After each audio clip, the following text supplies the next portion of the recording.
The Adventures of Pinocchio. By Carlo Collodi. Chapter 25. Pinocchio promises the fairy to be good and to study, as he is growing tired of being a marionette, and wishes to become a real boy. If Pinocchio cried much longer, the little woman thought he would melt away, so she finally admitted that she was the little fairy with azure hair. "You rascal of a marionette! How did you know it was I?" she asked, laughing. "My love for you told me who you were. Do you remember? You left me when I was a little girl and now you find me a grown woman. I am so old, I could almost be your mother. I am very glad of that, for then I can call you mother instead of sister. For a long time I have wanted a mother, just like other boys. But how did you grow so quickly? That's a secret. Tell it to me. I also want to grow a little. Look at me. I have never grown higher than a penny's worth of cheese." "But you can't grow," answered the fairy. "Why not?" "Because marionettes never grow. They are born marionettes, they live marionettes, and they die marionettes." "Oh, I'm tired of always being a marionette," cried Pinocchio disgustedly. "It's about time for me to grow into a man as everyone else does. And you will if you deserve it." "Really? What can I do to deserve it?" "It's a very simple matter. Try to act like a well-behaved child." "Don't you think I do?" "Far from it. Good boys are obedient, and you, on the contrary." "And I never obey. Good boys love study and work, but you." "And I, on the contrary, am a lazy fellow and a tramp all year round." "Good boys always tell the truth. And I always tell lies." "Good boys go gladly to school. And I get sick if I go to school. From now on I'll be different. Do you promise?" "I promise. I want to become a good boy and be a comfort to my father." "Where is my poor father now?" "I do not know. Will I ever be lucky enough to find him and embrace him once more?" "I think so. Indeed, I am sure of it." At this answer, Pinocchio's happiness was very great. He grasped the fairy's hands and kissed them so hard that it looked as if he had lost his head. Then lifting his face, he looked at her lovingly and asked, "Tell me, little mother, it isn't true that you are dead, is it?" "It doesn't seem so," answered the fairy, smiling. "If you only knew how I suffered and how I wept when I read here lies." "I know it, and for that I have forgiven you. The depth of your sorrow made me see that you have a kind heart. There is always hope for boys with hearts such as yours, though they may often be very mischievous. This is the reason why I have come so far to look for you. From now on, I'll be your own little mother." "Oh! How lovely!" cried Pinocchio, jumping with joy. "You will obey me always and do as I wish." "Gladly, very gladly, more than gladly." "Beginning tomorrow," said the fairy, "you'll go to school every day." Pinocchio's face fell a little. "Then you will choose the trade you like best." Pinocchio became more serious. "What are you mumbling to yourself?" asked the fairy. "I was just saying," whined the marionette in a whisper, "that it seems too late for me to go to school now." "No, indeed. Remember, it is never too late to learn." "But I don't want either trade or profession." "Why?" "Because work wearies me." "My dear boy," said the fairy, "people who speak as you do usually end their days either in a prison or in a hospital. A man, remember, whether rich or poor, should do something in this world. No one can find happiness without work. Woe betide the lazy fellow. Laziness is a serious illness and one must cure it immediately, yes, even from early childhood. If not, it will kill you in the end." These words touched Pinocchio's heart. He lifted his eyes to his fairy and said seriously, "I'll work, I'll study, I'll do all you tell me. After all, the life of a marionette has grown very tiresome to me and I want to become a boy, no matter how hard it is. You promise that, do you not?" "Yes, I promise, and now it is up to you." Chapter 26. Pinocchio goes to the seashore with his friends to see the terrible shark. In the morning, bright and early, Pinocchio started for school. Imagine what the boys said when they saw a marionette enter the classroom. They laughed until they cried. Everyone played tricks on him. One pulled his hat off, another tugged at his coat, a third tried to paint a mustache under his nose. One even attempted to tie strings to his feet and his hands to make him dance. For a while Pinocchio was very calm and quiet. Finally, however, he lost all patience and turning to his tormentors, he said to them threateningly, "Careful, boys, I haven't come here to be made fun of. I'll respect you and I want you to respect me. Hurrah for Dr. Know-all." "You have spoken like a printed book," howled the boys, bursting with laughter. One of them, more impudent than the rest, put out his hand to pull the marionette's nose. But he was not quick enough, for Pinocchio stretched his leg under the table and kicked him hard on the shin. "Oh, what hard feet!" cried the boy, rubbing the spot where the marionette had kicked him. "And what elbows! They are even harder than the feet," shouted another one, who, because of some other trick, had received a blow in the stomach. With that kick and that blow Pinocchio gained everybody's favor. Everyone admired him, danced attendance upon him, petted and caressed him. As the days passed into weeks, even the teacher praised him, for he saw him attentive, hard-working, and wide awake, always the first to come in the morning, and the last to leave when school was over. Pinocchio's only fault was that he had too many friends. Among these were many well-known rascals, who cared not a jot for study or for success. The teacher warned him each day, and even the good fairy repeated to him many times, "Take care, Pinocchio. Those bad companions will sooner or later make you lose your love for study. Some day they will lead you astray." "There's no such danger," answered the marionette, shrugging his shoulders and pointing to his forehead as if to say, "I'm too wise." So it happened that one day, as he was walking to school, he met some boys who ran up to him and said, "Have you heard the news?" "No. A shark as big as a mountain has been seen near the shore." "Really? I wonder if it could be the same one I heard of when my father was drowned." "We are going to see it. Are you coming?" "No, not I. I must go to school." "What do you care about school? You can go there tomorrow. With a lesson more or less, we are always the same donkeys." "And what will the teacher say?" "Let him talk. He is paid to grumble all day long." "And my mother?" "Mothers don't know anything," answered those scamps. "Do you know what I'll do?" said Pinocchio. "For certain reasons of mine, I, too, want to see that shark, but I'll go after school. I can see him then as well as now." "Poor simpleton," cried one of the boys. "Do you think that a fish of that size will stand there waiting for you?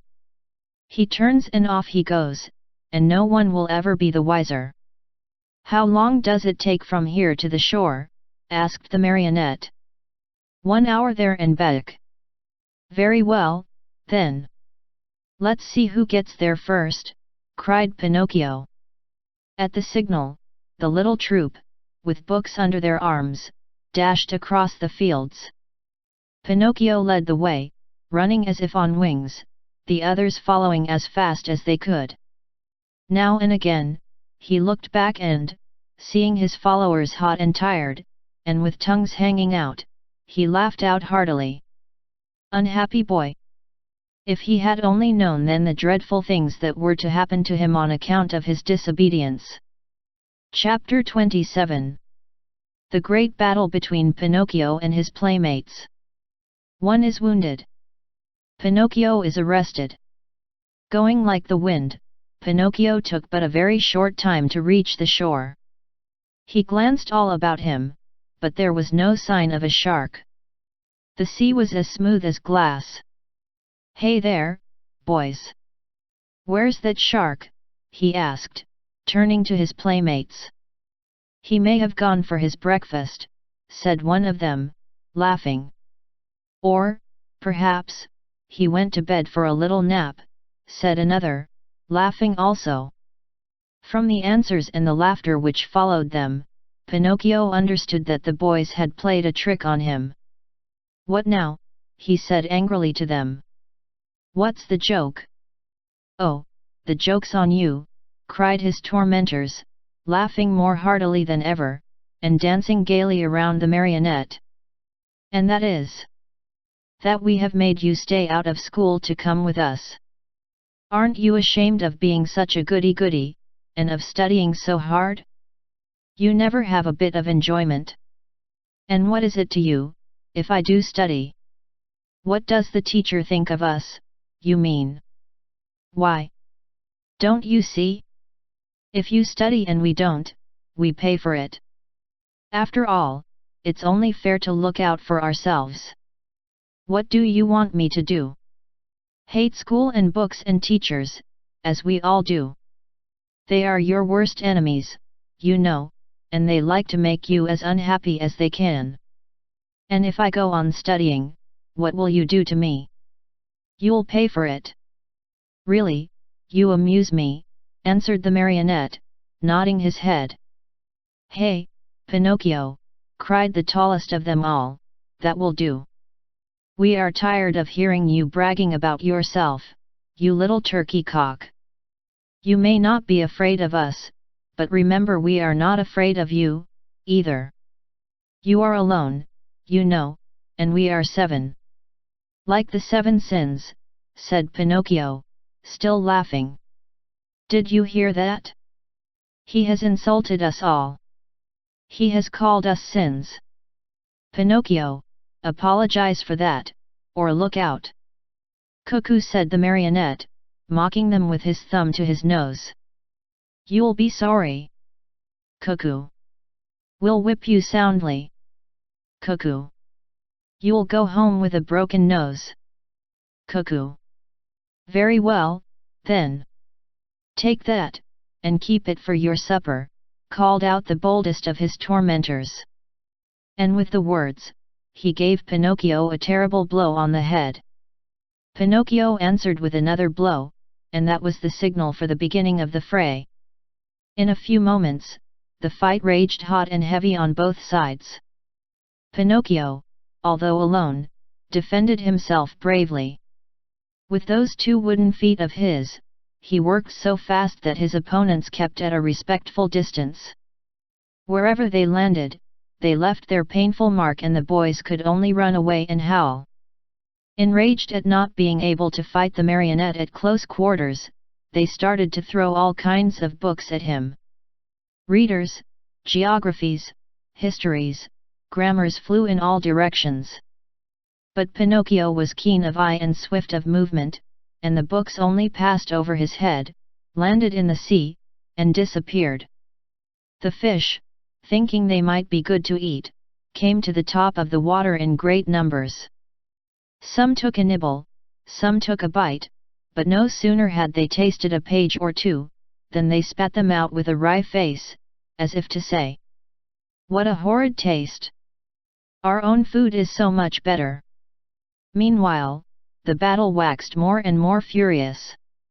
At the noise, a large crab crawled slowly out of the water and, with a voice that sounded like a trombone suffering from a cold, he cried out, "Stop fighting, you rascals! These battles between boys rarely end well. Trouble is sure to come to you." Poor crab! He might as well have spoken to the wind. Instead of listening to his good advice, Pinocchio turned to him and said as roughly as he knew how. "Keep quiet, ugly gab. It would be better for you to chew a few cough drops to get rid of that cold you have. Go to bed and sleep. You will feel better in the morning." In the meantime, the boys, having used all their books, looked around for new ammunition.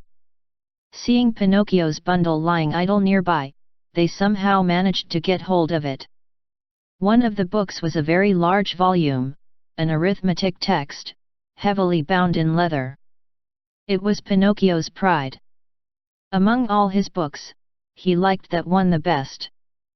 Thinking it would make a fine missile, one of the boys took hold of it and threw it with all his strength at Pinocchio's head. But instead of hitting the marionette, the book struck one of the other boys, who, as pale as a ghost, cried out faintly, "Oh, mother, help! I'm dying," and fell senseless to the ground.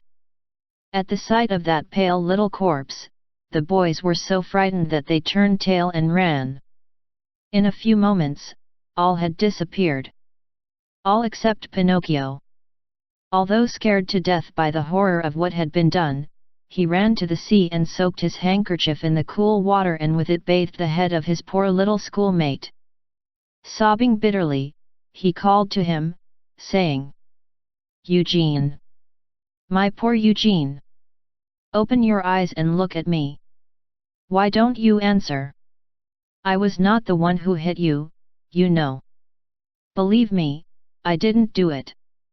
Open your eyes, Eugene. If you keep them shut, I'll die, too. Oh, dear me, how shall I ever go home now? How shall I ever look at my little mother again? What will happen to me? Where shall I go? Where shall I hide? Oh, how much better it would have been, 1,000 times better, if only I had gone to school. Why did I listen to those boys? They always were a bad influence. And to think that the teacher had told me and my mother, too, beware of bad company. That's what she said. But I'm stubborn and proud. I listen, but always I do as I wish. And then I pay. I've never had a moment's peace since I've been born. Oh, dear! What will become of me? What will become of me?" Pinocchio went on crying and moaning and beating his head. Again and again he called to his little friend, when suddenly he heard heavy steps approaching. He looked up and saw 2 tall carabineers near him. "What are you doing stretched out on the ground?" they asked Pinocchio. "I'm helping this schoolfellow of mine. Has he fainted?" "I should say so," said one of the carabineers, bending to look at Eugene. "This boy has been wounded on the temple. Who has hurt him?"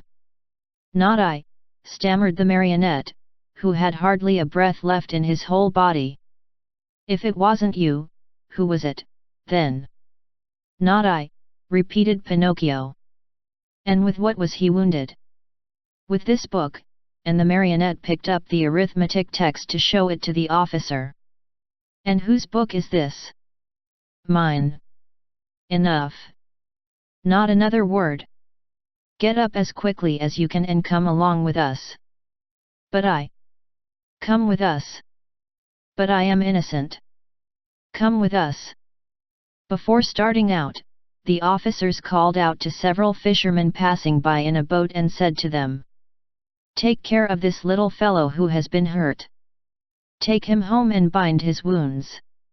Tomorrow we'll come after him." They then took hold of Pinocchio and, putting him between them, said to him in a rough voice, "March! And go quickly, or it will be the worse for you." They did not have to repeat their words. The marionette walked swiftly along the road to the village. But the poor fellow hardly knew what he was about. He thought he had a nightmare. He felt ill. His eyes saw everything double, his legs trembled, his tongue was dry, and, try as he might, he could not utter a single word. Yet, in spite of this numbness of feeling, he suffered keenly at the thought of passing under the windows of his good little fairy's house. What would she say on seeing him between two carabineers? They had just reached the village, when a sudden gust of wind blew off Pinocchio's cap and made it go sailing far down the street. "Would you allow me," the marionette asked the carabineers, "to run after my cap?" "Very well, go, but hurry." The marionette went, picked up his cap, but instead of putting it on his head, he stuck it between his teeth and then raced toward the sea. He went like a bullet out of a gun. The carabineers, judging that it would be very difficult to catch him, sent a large mastiff after him, one that had won first prize in all the dog races. Pinocchio ran fast and the dog ran faster. At so much noise, the people hung out of the windows or gathered in the street, anxious to see the end of the contest.